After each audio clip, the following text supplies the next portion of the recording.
let's hear a little about you. Okay. My background is I've grown up in Weymouth.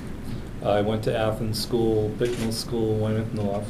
Graduated from Northeast in 1982.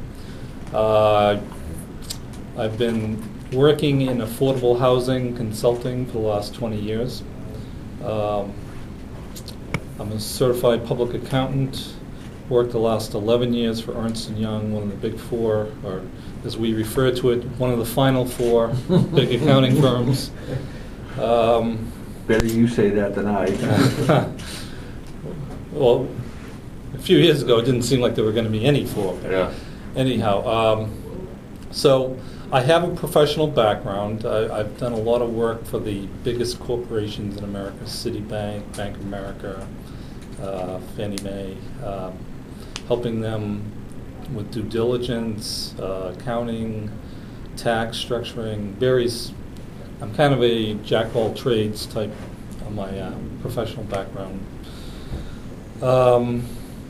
Married, as the paper repeatedly explains, to Jane Hackett, Chief of Staff to the Mayor of Weymouth. I didn't know. I have two kids, 2 years, 9 months, and 4 months. So my daughter is just now occasionally sleeping through the night. So maybe I'll look a little more perky going forward. But it's been an interesting year. My wife was on bed rest for the first 5 months of this year. So, that's my professional background, my personal background. Municipally, I was a town meeting member from 1982 to 1999, representing North Weymouth. Then the new form of government came along. I ran and won by 7 votes my first election, and I narrowly redefeated my opponent, Scott Curry, who was a sitting selectman, second time as well. I then ran at large. I'm sorry, Colin, you said town meeting member from 82 to 89? 99. 99. And I was on the Appropriations Committee, I think 97 and 99. Then I got on the Town Council. I was, Mr. Leary actually appointed me chairman of the Budget Management Committee. I think those were interesting times. We didn't know what a city government was. It was a voyage of discovery on camera a lot of the times. So, but I think we got through it okay, and I think we acquitted ourselves well, and we had a little fun along the way. I really enjoyed my time representing North Weymouth as a district councilor. We had a lot of issues during my time up there.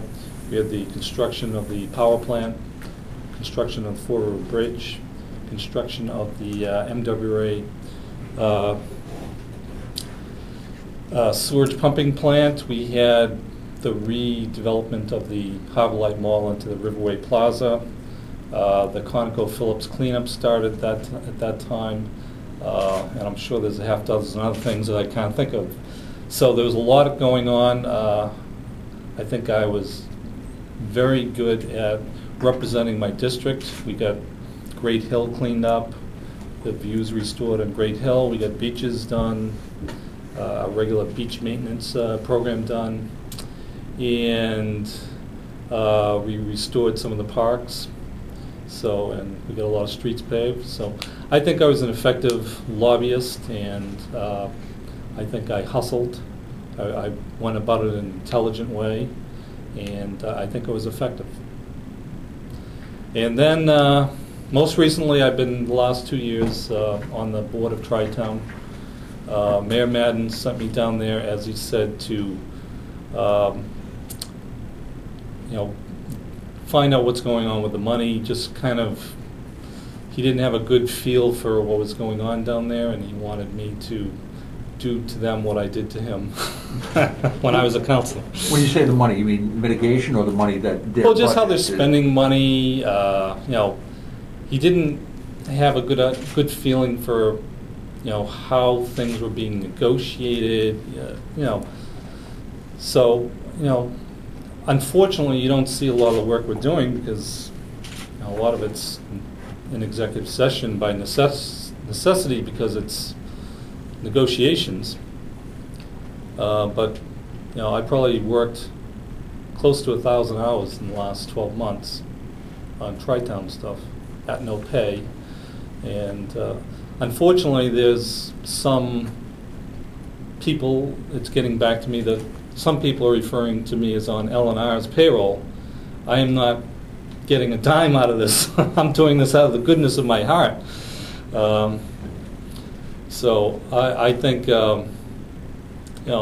I've done a lot for that project. There's been a lot of intense negotiations behind the scenes. I think the project is starting to move forward. It's the picture, the end game is starting to come into focus.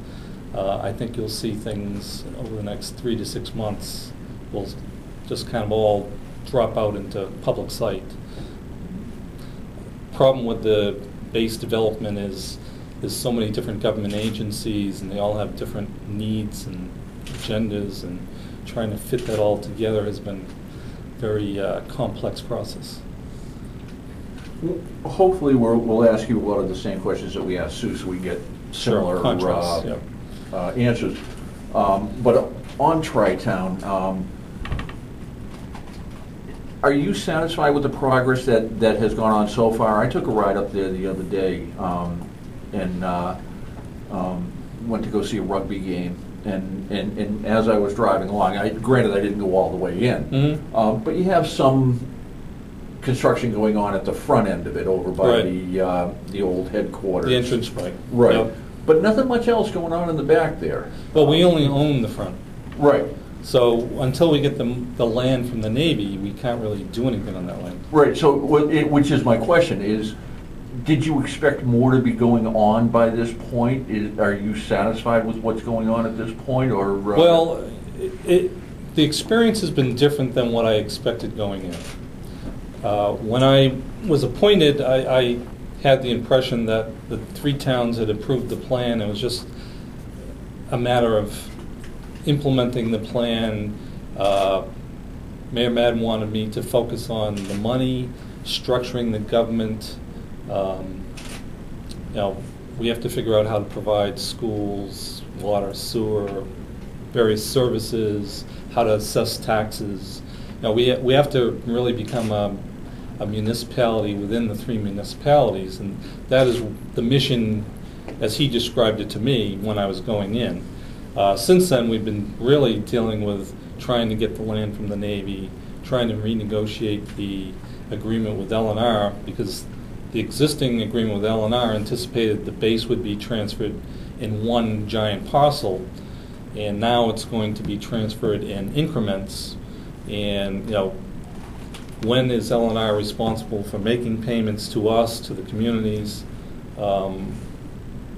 Before they had they had the entire base as collateral, and they could plan accordingly. Now they're not getting it, so it's complicated, that whole arrangement we have with them. And until we get an arrangement with the Navy, it's kind of a catch-22. The Navy won't finalize an agreement with us until they see what the agreement is with L&R, and L&R doesn't want to conclude an agreement until they know when they're getting the land and at what cost and on what timetable it's going to be cleaned up. So there's kind of a circularity to the whole thing that kind of is, we're tightening the circle, but it's a very iterative process.